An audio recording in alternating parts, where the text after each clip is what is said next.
Hi, I'm Chaplain William Johnson from the Spiritual Care Department here at Christian Hospital. It is such a joy to be able to share these words of encouragement and inspiration, which are entitled our morning meditations. I have been doing this for a little bit now, for a little over a year, and it has never ceased to amaze me how God shows up in these moments as we share. And so I'm glad to share with you today in these morning meditations.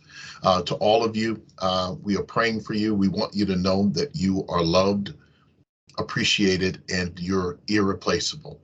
And sometimes in life, we need to be reminded that despite all that we are experiencing in life, that there is some value in our lives and what we contribute to our society and to the world. In fact, our Creator, our God, has taken time to shape us and fashion us in such a way that we, if we are aware, can be impactful in the lives of others and in the world as we go forward. So thank you so much for all that you do and all that you are. Now, today's today's meditation, and we are sharing these messages often shared out on Monday mornings. We want you to know that we're grateful for you. This meditation follows up the beginning of a series in which we've entitled The One Life We're Given. The One Life We're Given. We took that title from a wonderful book that we've been reading for some time now, on and off as a resource by Mark Nepo, and it's entitled just that, The One Life We're Given. And so we're glad to be able to share with you because I want to encourage us to know that to appreciate the life that we're given, to live into it, to be able to feel out the full capacity of what it means to be alive is a wonderful gift to our own selves and to those around us. It would be a tragedy to be able to go through life and never live out the fullness of your life and to leave this earth without fully being yourself and fully offering the gift that you are to those that know you, those that don't know you, those around you, and those in whom you encounter. It's really not just simply for them, but to be able to stretch out in your own shoes, in your own body, in your own mind, in your own spirit, to be able to use that to its full capacity and to experience what it means to laugh and to love and to leave a legacy. In fact, to be focused, to be faithful, fruitful, and free is a part of that makeup of making us who we are and living the life that we've been given. Today, I want to share something on what we've entitled Under Construction. Under Construction. It is a reminder to us that we all are under construction. And I read something the other day. It came from a Japanese master who offered these words by form of haiku. And it says something like this: we shouldn't abuse God's creatures. You must reverse this haiku.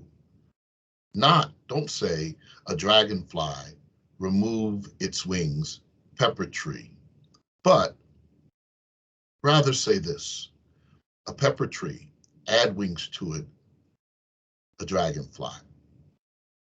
The idea that the destruction or healing of the world hinges on which way we think about these things and how things unfold. Whether we pull things apart or whether we make things come together is all the difference in the world.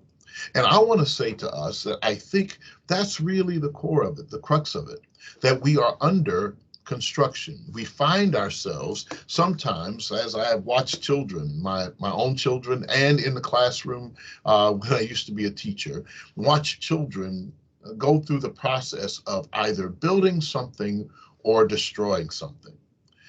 It reminded me of my childhood and sitting in the sandbox and starting to form whatever creation it was that I was creating, only to have another kid or someone else to walk through the very creation that I had. That's demoralizing. But what I've discovered is that people don't often find themselves being willing to destroy that in which they've applied their hands to build. And we're more often to be careful about destroying other people's gifts when we have, or other people's lives, or other people's futures, or other people's creative energy, when we have applied ourselves to the hard work of building something ourselves. Yeah, it's really interesting to find ourselves in a place of what it, and discovering what it means to be under construction. To be under construction means that we are constantly building, which takes me to a passage of scripture, one familiar to many Christian people, as Jesus is teaching his disciples to pray. And as he does so, he shares with them these words after they request, please teach us how to pray, or teach us to pray as John taught his disciples to pray. Jesus offered these words depending on which version of the Synoptic Gospels that you read. It says, when you pray, pray, Our Father, who art in heaven, hallowed be thy name, thy kingdom come, thy will be done on earth as it is in heaven. Give us this day our daily bread, and forgive us our trespasses as we forgive those who trespass against us.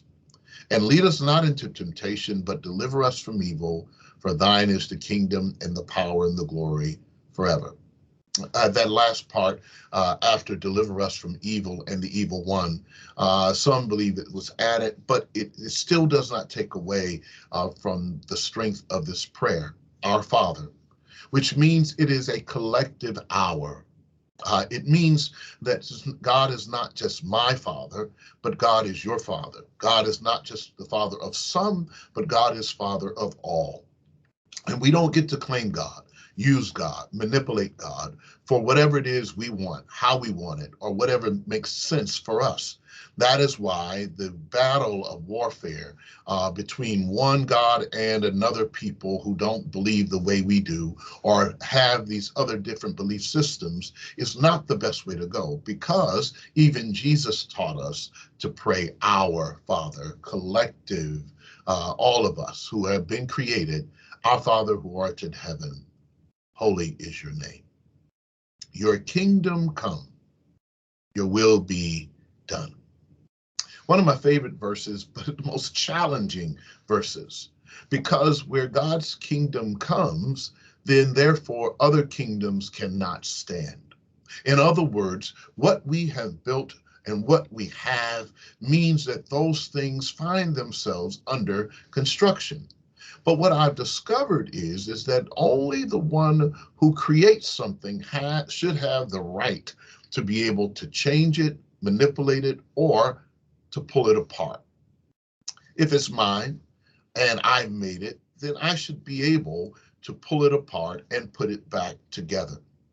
And so the one life we're given indicates that we didn't actually create the life. We have received this life. It is a gift. And what we do with the one life we're given actually should be a testament to the one who created it and gave it to us in the first place. The one life we're given reminds us to not tear it apart, but to try our best to put it together. How are you putting together your life? Are you pulling off the wings of your life, or putting off the wings of someone else's life instead of putting it together? I was reminded over the past weekend as we said goodbye to my nephew slash cousin. He's my cousin literally, but he is a nephew to me. As we said goodbye to him as in his transition service, as he had left us in a tragic accident, we are reminded that lives are transitory, that we are not here to hold them forever, but they are a gift. And what we do with the life we're given is a reminder that we are under construction. We're building every day. And so to hear Jesus gives this direction for prayer, give us this day our daily bread. It reminds us that we are living daily, constructing daily, loving daily, laughing daily, crying daily, journeying daily, being taught daily, teaching daily. We're always in the process of developing and being in the place of growing. The one life we're given is a reminder to us that we are growing and developing no matter what age we are, no matter where we come from, or no matter how much we know, or no matter how much we think we know.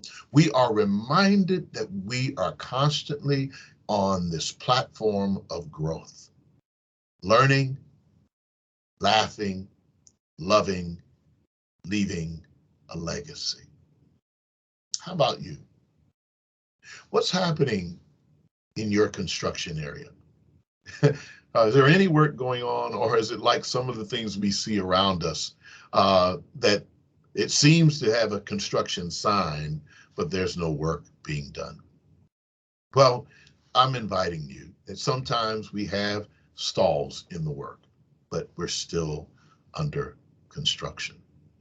During this season of so much change and so much transition, when we look and see that families are being reshaped by those who are leaving us faster or sooner than we wanted them to. When we discover that the places that we used to go and you want to go have a good meal are no longer in business. Or you discover that the friends that used to be close to you have moved on the other side of the country or the other side of the world. Or even when you walk by a mirror and the you that you thought you were doesn't look like the you that you are right now. All of that change and all of that transition reminds us that we're constantly under construction. And it's okay, because to be under construction means that we're being remade, restructured, that there's life and activity in our lives. This one life that we're given is a life that is always under construction. So those of us who found ourselves stagnated and stuck in life, there's hope that you too may be in a holding pattern, but guess what? You'll come out of it soon enough. You're under construction. Hang out your shingle, put on your orange vest, and let's go to work. Because what we've discovered, the one life we're given can be made better, can be made richer, can be made glorious. Why? Because we've been loved so well. I know life doesn't feel like we've been loved so well. Some of us don't have that as our testimony or our story. But think about it a moment. And when you reflect on the whole, all things considered, it's a pretty great life if you let it. I hope you have a great week. These morning meditations, we are designing them hopefully so that you can be encouraged. We are posting these on YouTube, so feel free to check them out and share them with friends. We want your feedback, and we want really to hear from you. So please subscribe to the Christian Hospital. Note there, I know you may not be able to give direct comments on those lines. We're going to try to get to that if you can. But if you can give us some feedback here, let us know how you feel at william.johnson@bjc.org. We'd really appreciate it. That's william.johnson@bjc.org. Drop us a line. Let us know how we're doing. We want to encourage you each week and know how to do it better. If you can't hear us, if the lighting is bad, we're trying to do all we can to get you up to speed and get up to speed. But we do want you to know that the main purpose of this is to encourage you. Maybe not to entertain, but to give you something that will enrich you during the course of the week. This is the one life we're given, and we're journeying with it together. Have a great day. Have a great week. We're praying that you were reminded, like I opened, I'll close, that you're loved, you're appreciated, and you are irreplaceable. There's no one like you, and you are a gift to the world. Have a great day.